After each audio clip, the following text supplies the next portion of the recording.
My name's Miranda from Positive Property Results. Today I want to talk to you about property managers. Most importantly, how to find a good property manager. Now, I've worked with a number of property managers, I've hired a number of property managers, I've experienced the best to one of the worst. So I know the difference, I know what to look for, and I want to share some of those tips with you.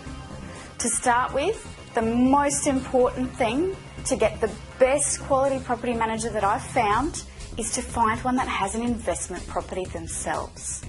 Now, why is that, you might ask? Because they understand.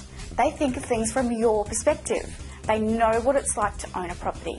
They know that you want to look after it, but they also understand the financial pressures that you may be under. If they own their own investment property, they get it and they're on your side. Unfortunately, a lot of other property managers that don't own an investment and maybe don't even own their own home don't quite get it. If they're a tenant themselves, they unfortunately still have the tenant mentality. They tend to look at things from the tenant's point of view, even though they may know that they're working for you as the owner and they want to do a good job for you. They still find it much easier to relate to the tenant. And when they're sorting out a problem, unfortunately for you, they tend to side with the tenant, whether it's intentional or not. It's just they understand it, they get it, that's where they are in their life. So number one tip, find one that has their own investment property. Number two, you really want to find out what they're doing to qualify your tenants. You want to find out the questions that they're asking. You want to find out things like how they qualify their income. So obviously they're going to be doing employment checks, you would hope. They should be checking bank statements, verifying pay slips, making sure that they are actually getting the income that they're stating. But then you want to work out how they're figuring out the affordability. Now, most property managers should have a calculation that they use, and that's typically about 1/3 of their income, and that's the income they get in their bank. That's not before tax. So if that's what they're using, if they have a calculation, first of all, you're probably on the right track. But there are quite a few that just go, oh, we just have a look and we go, yeah, I think they can afford it. Avoid those property managers. That's not what you want. You want to make sure you've got somebody in your property that can actually afford it.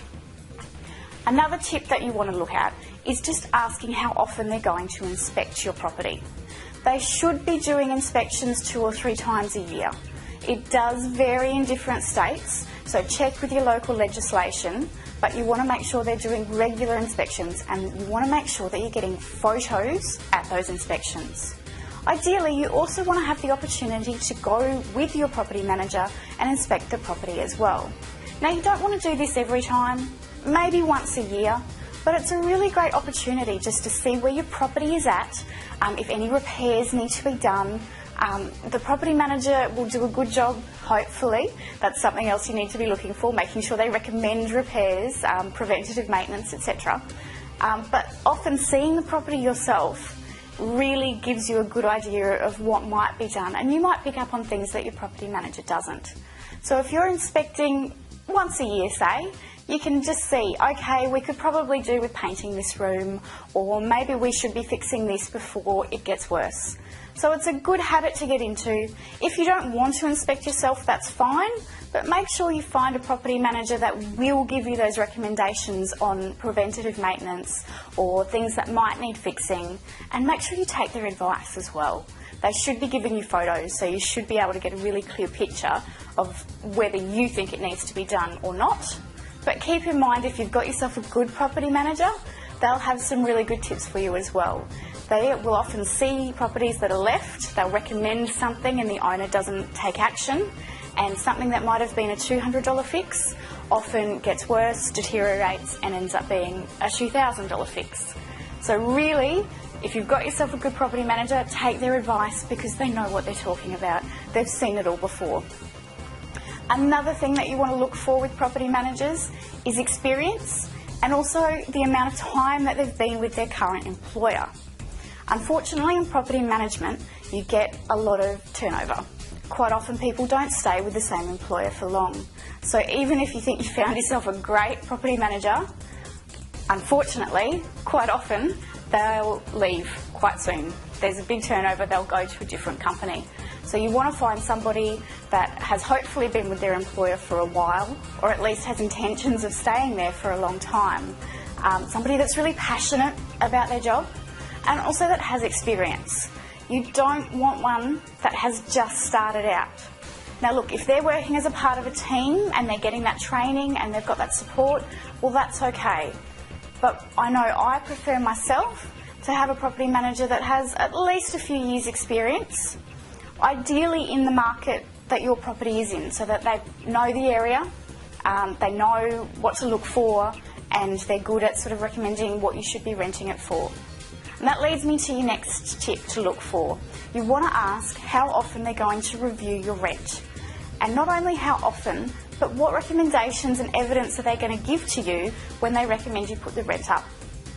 Some property managers will just give you every 6 months, or whenever the lease is up, a recommendation to put the rent up by $5, $10, and it's just a standard. You don't want that. You need to know that whatever the recommendation is what suits the market at the time.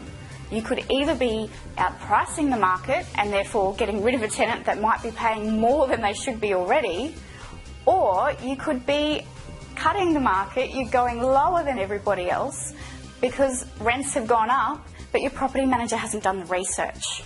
So what you need to make sure is when they're giving you a recommendation to increase, decrease or keep the rent the same, that they're giving you evidence, they're giving you reasons. You want to see from them comparable properties in the nearby area that have been rented recently, and I would also be looking at properties that are available for rent right now. I've had the experience of a property that was to be listed for rent, but then was listed for sale.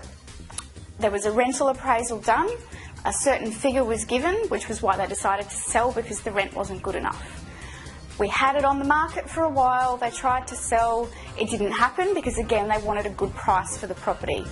We did an updated rental appraisal about 4 months after the first one, and the rents had gone up by $60 a week. Now that made a huge difference to these owners. So you really need to make sure that you're getting updated information. What was true 6 months ago or even 4 months ago might not be the case right now.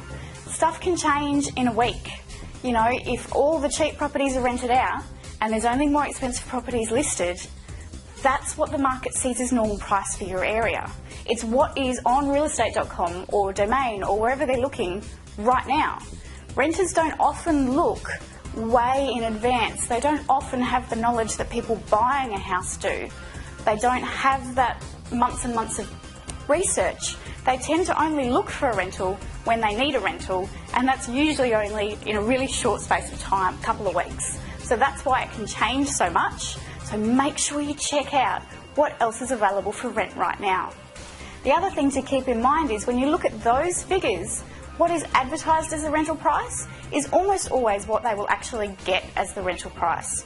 Unlike with a sale price, you can't really rely on your realestate.coms and your domains to get an accurate indication on what properties are actually selling for, because quite often it depends on the market. They might be selling for more in a rising market or selling for less, which is probably more often the case right now. So with rentals, it's pretty accurate and you can do your own research and get some good sort of feedback yourself by checking out those sites, but your property manager should be doing it for you as well. So I hope I've given you some good tips today, things to look out for when you're searching for your next property manager. One other thing to remember is, if you have a property manager at the moment that you're not happy with, make sure you shop around. Check out some of the other competitors. Ask them questions, ask them what they do, ask them about their experience, ask them how they qualify tenants. Just get a feel for them, see what you think. When it comes to pricing, the cheapest is not always the best. You want to make sure that you're getting the best service, because the difference of a couple of dollars a week might make a difference of $30, $40 a week in rent that you could be receiving because you're getting the right advice as opposed to the wrong advice. So keep that in mind. Price isn't everything, And to be honest, if they're willing to come down and negotiate on their management fees, a lot of the time that's an indication that they're not the best property manager. They may be desperate for business, whereas you want someone that's more likely to stick to their price, might be slightly higher cost than the others. But if they've got that quality, if they can really look after you and your property, well then it's worth it. So hopefully that's helped you out a little bit. Make sure you do shop around, and what you want to do is, if you find another property manager that you want to switch to, don't be afraid. You don't even have to tell your old property manager. It's up to you. You can if you want to, but in most cases, your new property manager will just get you to sign a form and they can organise anything. They'll pick up the keys, they'll pick up all the paperwork from the previous manager, and they'll organise the changeover for you. So it can be really simple. So talk to a variety. I recommend 3. Find 3 in your local area and just have a chat, get them to do an appraisal for you, see what they think and see what they're like. If they need to be good to work with, you need to enjoy dealing with them as well. If it's a personality clash, again, you're best to go elsewhere, even if their experience is great. Okay, any questions, make sure you let me know. Send me an email. It's miranda@positivepropertyresults.com.au. Good luck, and I hope that you can find yourself a good property manager if you don't have one already.